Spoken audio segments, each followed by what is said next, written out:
Lo que nos interesa de este texto de las tecnologías del yo es justo la analítica que hace Foucault con el poder, es que no es analizar el poder como una sustancia, sino como una serie de técnicas que vemos aquí en este texto de las tecnologías del yo, que no solamente encuentran en el cristianismo, sino más atrás, sino en el mundo grecorromano, en las formas de conocerse a sí mismo y de hacerse a sí mismo, ¿no? Y hace una diferenciación entre cuidarse a sí mismo y conocerse a sí mismo, que esta máxima de conocerse a sí mismo, dice, parece que se vuelve la más importante y de hecho es la que toma relevancia con respecto a cuidarse a sí mismo, pero conocerse a sí mismo formaba parte del cuidado de sí, porque para conocerse había que cuidarse primero, ¿no?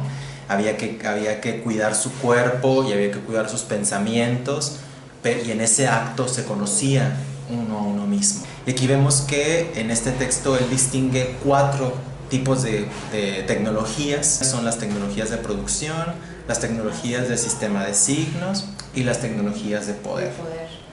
Y las tecnologías del yo, justamente es la 4ª tecnología. Rápidamente las de producción pues es producir y transformar cosas, ¿no? O sea, es el mundo de los objetos. Y la de los signos es cómo esos objetos que transformamos les ponemos nombre, o también a los objetos, digamos, que ya existen, ¿no? O sea, les pones un símbolo, un signo. Después están las tecnologías de poder que determinan la conducta de los individuos, los someten a cierto tipo de fines o de dominación, y tienen el objetivo de producir un sujeto, de sujetarlo.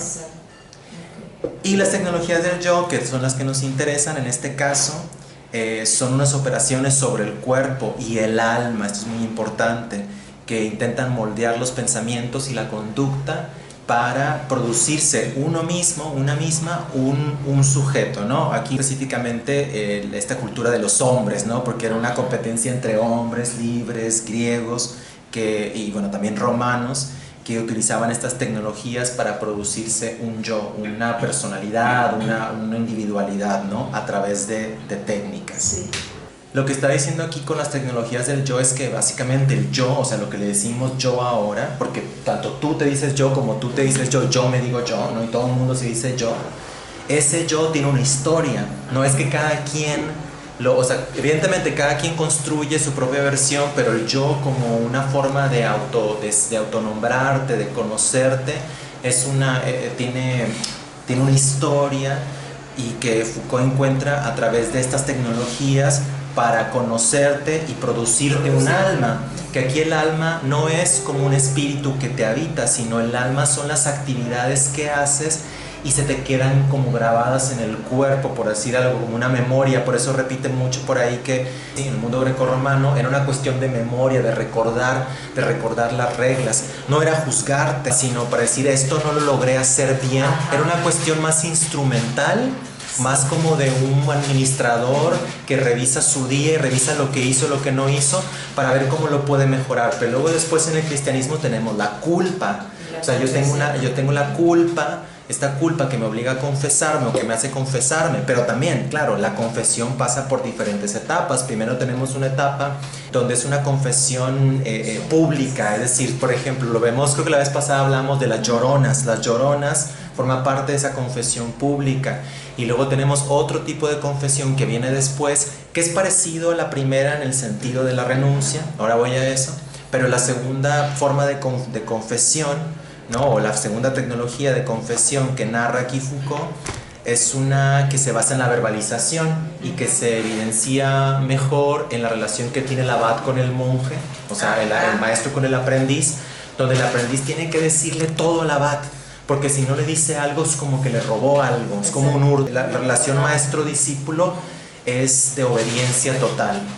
En cambio, la relación maestro-discípulo en el mundo griego es con respecto a las reglas, a la conducta, a ciertas prácticas, pero no a una obediencia, digamos, ciega, ¿no? Y lo que dejé pendiente, esta cosa de la renuncia, también es muy importante, la renuncia en el cristianismo, que te conoces a ti mismo cuando renuncias a ti mismo. y te conoces en el castigo también. En la primera penitencia que narra, dice que esta penitencia te permite conocerte a ti mismo a través del castigo por los pecados que cometiste, y era un estatuto. Estas primeras formas de confesión cristianas, ¿no?, que eran más bien teatrales, dramáticas, y luego la segunda parte de la verbalización, que ambas tienen que ver con la renuncia. En esta renuncia te conoces, y te conoces a través de escudriñar todo pensamiento, y si en ese pensamiento hubo alguna concupiscencia, como dice él, algún pecado de la carne que ya va ahí, entonces bueno, se vuelve como un remolino así de esta hermenéutica que no acaba, ¿no? Donde estás busque esa verdad interior, ¿no?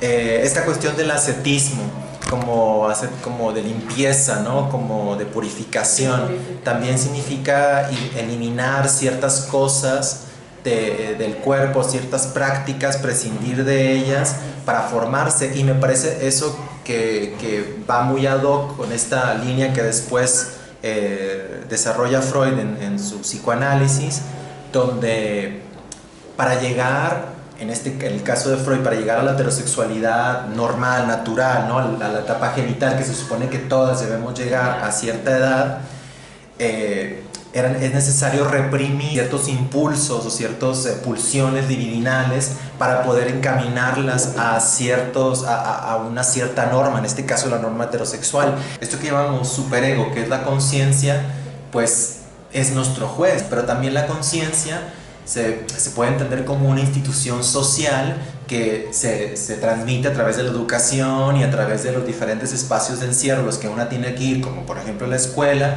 donde se te enseñan ciertas disciplinas que uno las repite en la vida. O sea, por producida. Ejemplo, ¿es qué? Es producida. Es producida, y la repetición de esa disciplina pues hace una cierta memoria en el cuerpo, se podría decir. No está algo mecánico, como si el cuerpo como robot reaccionara, digamos, pero pues hay ciertos discursos en ciertos lugares donde uno actúa de cierta manera u otra para poder ser reconocida como persona. Finalmente la conciencia es la que nos permite estar en la vida. Aquí vemos la gran diferencia entre estas tecnologías antiguas, donde lo que buscaban era, bueno, producirse un yo, pero a partir de la práctica de cuidar todo lo que una hace, lo que una toma, en qué momento.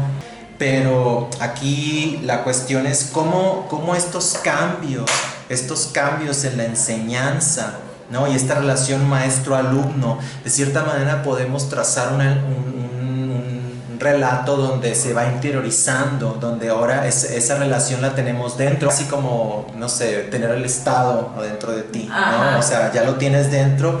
Y pues es mucho más fácil una población que se autocontrola. Exacto. A que aquí, claro, la diferencia es que pues solamente los que se buscaban el autocontrol de los hombres libres, porque los esclavos y las mujeres ya estaban bajo el control de los hombres libres, de los hombres dueños de loicos, ¿no?, de la casa donde estaban los esclavos con la mujer y los niños, ¿no?